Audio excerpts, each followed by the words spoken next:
Hello class, we are looking at 2.8 notes today for Algebra 2 and we are starting to think about end behavior. So the end behavior of a function, let's get this pen going, end behavior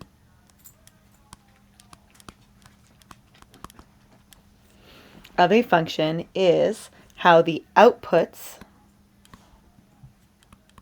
of a function change as we look at input values farther and farther from 0. So if you think about how our graph is, if this is my x and y axes, and the middle is 0, and so as I go really far to the right, so as I go really far this way, to the right, and then really far this way to the left, we're talking about what is happening with the ends of the graph. So to talk about going really, really far to the right, we would say as I guess we were starting with left first. So as we're going really far to the left, we're going to say as x approaches negative infinity. So that arrow means approaches. And we're going to say f of x approaches. And for a polynomial, it's either going to be positive infinity or negative infinity. And positive infinity, we wouldn't need the plus sign. And then the second part would be as x approaches infinity. So that's going to be this arrow to the right. We'll look at, does f of x approach infinity or negative infinity? So positive infinity or negative infinity. Sometimes we write the positive sign just to really drive home what we're talking about, but it's not necessary. So determine which of these are. So we know what the answer is going to be. It's going to be infinity or negative infinity. But to determine end behavior, we can use, there's some stuff in here that's interesting. It says to determine end behavior, use blank and, so it should be use x equals negative infinity and x equals positive infinity as the input and determine the output. And this is not a great way, we'll talk about why, but it's something that we can do. For polynomials, the output will always be infinity or negative infinity, and that's what we talked about up here. So in a graph, end behavior is represented by where the tails of the graph go. And it's going to be they either go up or they go down. When the input gets large in either x direction, x approaches negative infinity is to the left, x approaches positive infinity is to the right. So if we talk about our graph going up, that's when we're looking at our y values going to a positive infinity. Up is positive for y. As y values go down, they're going to a negative infinity. Negative infinity is down for y. So this is just a lot of ways to say the same thing, right? I was already talking here. As I go to the left, x is approaching negative infinity. What are my y's doing? Are my y's going up or down? That's what we're looking at. So we're looking at what are our y's doing. So the first one is they want us to determine the end behavior of f of x equals x squared plus negative 2x plus 4. So we want to figure out what is happening as x approaches infinity, what is happening as x approaches negative infinity. And then usually they do negative infinity first. I don't know. I always look at the positive first. It just seems easier to me. So they're saying in this function, what you could think about is you could think about what's f of infinity. And this is kind of weird because like infinity is just infinity. We can't really square it or subtract 2 or do all these other things to it because it's still just infinity. It's infinity, right? Like it just keeps getting bigger and bigger and bigger no matter what we do. So this is going to be infinity squared minus 2 infinity plus 4. It's just really infinity. That's all it is. Same thing if we look at negative infinity. If I take negative infinity, I square it, minus 2 times negative infinity plus 4. Negative times negative is going to be positive infinity squared. Negative times negative is positive plus 2 infinity plus 4. This is just going to be infinity. I think this is a really dumb way to do this problem, honestly. Like this really bothers me. It's really stupid. So what I would show here is either way, if my x is going to infinity or negative infinity, my y is approaching infinity as well. So I think this is a much better way to look at this graph. I think the way we look at this is we say it is a positive x squared.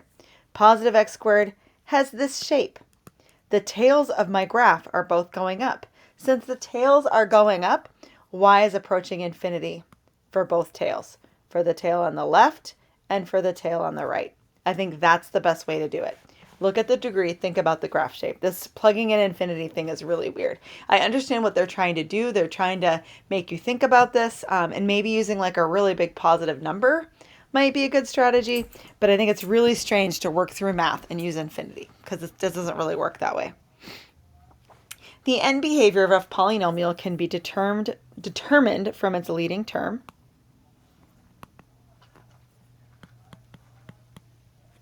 And this is what I was telling you, solely, which is the highest degree when the polynomial is written in standard form. So remember, standard form is descending order. We've always got to look for the term with the biggest power. The other terms do not matter for the end behavior. So for example, x squared plus bx plus c has end behavior of x goes to the left. That's what negative infinity, right? It goes to the left, correct? Then our f of x goes to infinity. That's up. As x approaches infinity, that's to the right. F of x approaches infinity, which is up. And that's exactly what that graph does, right? We just looked at that graph. A positive x squared graph is going to be like this. No matter what b and c are, just try some values. This is because the leading input, or the leading term, will always have the highest degree. And such that when using positive or negative infinity as an input, you are multiplying by positive and negative infinity at least one time. Oh, at least one more time than with any other term. As such, it will always be the most powerful term and will determine if the outcome is infinity or negative infinity. I feel like this is just a lot of words. I really like this. As x goes to the left, what is y doing? As x goes to the right, what is y doing? I think that's really how we need to think about this. This is a lot of words to say the same thing. Okay, so we're going to look at the second example, and we're going to do this one my way. We're not going to plug stuff in. So I'm looking at this function. I want to think about my leading term. My leading term is 3x cubed. So it is a positive cubic function. That means it's going to have this shape here. So if I want to think about when x is going to the left, that's going to be this tail right here.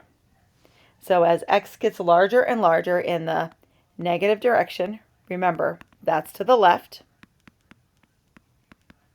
The output of the function gets larger and larger in the, so what is y doing? Is y going up or down?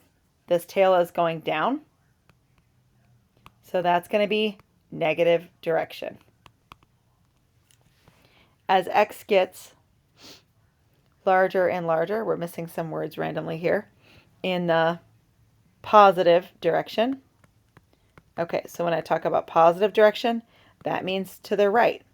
So I'm looking at the other tail of the graph. I'm looking at this tail of the graph right here, the right-hand tail. The output of the function gets larger and larger in the, so this one's going up, so that's going to be positive direction.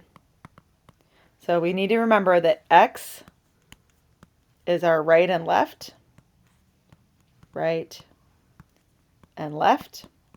And remember, left is our negative, or left is our negative, right is our positive. And then y is going to be up and down. Up is going to be positive, down is going to be negative. That's all we're doing, okay? We're just thinking about this, and we're kind of looking at the shape of the graph, and then we're drawing some conclusions. So as x goes to negative infinity, as it approaches negative infinity, our f of x also approaches negative infinity. That's this down arrow. On the right, so as x approaches infinity, my y is going up, so that's going to be a positive infinity. It's going to be the easiest way to do these, okay? So we're going to do another one. We're going to look at fourth power. I don't think we're ready for the check your understanding yet, so we're going to do this one together. If you want to try it on your own, go for it. So fourth power, positive fourth power, that's going to have this shape here. So then we're going to do words. As x gets larger and larger in the negative direction, negative for x is left. So which arrow am I looking at? I'm looking at this side on my arrow. The output of the function gets larger and larger in the, well, the arrow, the tail's going up, so that's going to be positive direction. So positive for y is up. As x gets larger and larger in the positive direction, okay, so that means we're looking at the right-hand tail. We're looking at the right. the output of the function gets larger and larger in the positive direction as well, because both of my tails on my graph are going up. So infinity, infinity, because both tails are going up, they're both going towards positive infinity. It's amazing because you can use this whole entire paragraph, or you can use these two short statements, which I think makes a lot more sense. This is saying as x goes to the left, y is going up.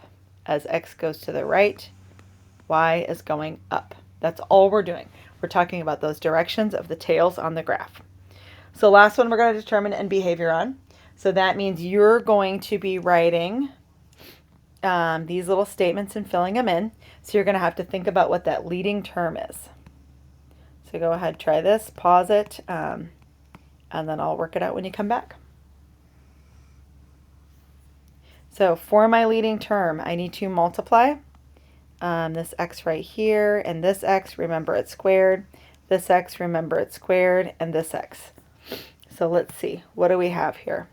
We have a 0.5x. We have an x squared.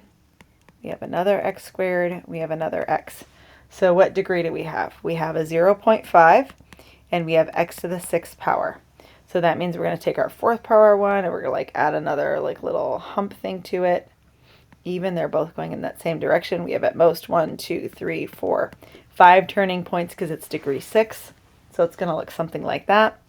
So remember, I'm talking about as x goes to the left, what's happening. As x goes to the right, what is happening. And you should use the word approaches. Sometimes that's confusing. I'm just trying to really simplify our language here. And all we're looking for is the y going up or down. That's what we're looking for. So if I'm looking at my left-hand side of my graph, my y is going up. So I'm going to write down infinity. As x approaches infinity, that's the right-hand side of my graph. Y is going up. That's going to be positive infinity as well.